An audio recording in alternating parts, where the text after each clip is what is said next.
आज राष्ट्रीय मतदाता दिवस है। ये तो हम सभी जानते हैं कि मतदान कितना जरूरी है एक सही सरकार को चुनने के लिए। इसलिए राष्ट्रीय मतदाता दिवस की शुरुआत का मकसद भी ज्यादा से ज्यादा मतदाताओं का सूची में नाम जोड़ना, मतदान के लिए लोगों को प्रेरित करना है। मगर आज इस खास दिन पर मैं आपको देश के पहले और सबसे बुजुर्ग मतदाता के बारे में बताती हूँ, जिनकी कहानी बड़ी ही दिलचस्प है। जी हाँ, मैं बात कर रही हूँ श्याम शरण नेगी जी की, जिनकी उम्र अभी 104 साल है और वो हिमाचल के किन्नौर जिले में रहते हैं। श्याम शरण नेगी ने आज तक कोई भी चुनाव नहीं छूटने दिया है और वो हर चुनाव में मतदान करते हैं। श्याम शरण नेगी जी ने आज तक कोई भी चुनाव नहीं छूटने दिया है और वो हर चुनाव में मतदान करते हैं। श्याम शरण नेगी को अब दिखना और सुनना कम हो गया है। घुटनों के दर्द से भी वो परेशान है, फिर भी मतदान के लिए उनका जोश कम नहीं हुआ है।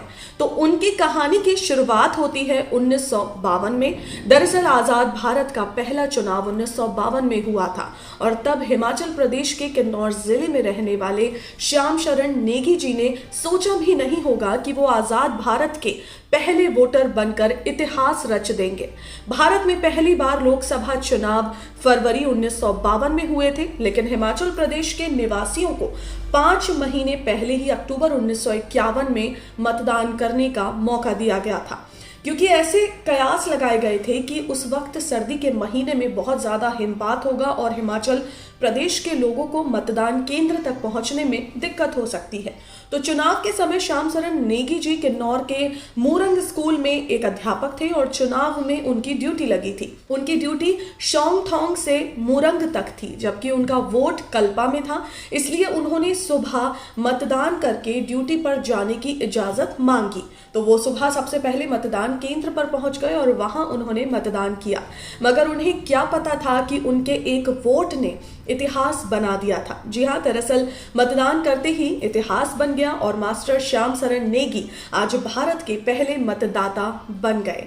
आधिकारिक रिकॉर्ड के मुताबिक 1 जुलाई 1917 को जन्मे श्याम शरण नेगी भारत के पहले आम चुनाव में मतदान करने वाले व्यक्ति थे। तब से वो एक भी चुनाव में मतदान करने से नहीं चूके हैं। तो शरण नेगी जी को भारत का पहला मतदाता घोषित किए जाने के बाद से कल्पा गांव में भी मतदान का प्रतिशत बढ़ा है। ईवीएम की शुरुआत से पहले कल्पा गांव में लोकसभा के लिए मतदान का जो प्रतिशत था वो 55% और विधानसभा चुनावों के लिए 60 से 65% था। और 2003 में ईवीएम आने के बाद और चुनाव आयोग और जिला प्रशासन की पहल की वजह से गांव में अब मतदान को लेकर और भी जागरूकता बढ़ गई है।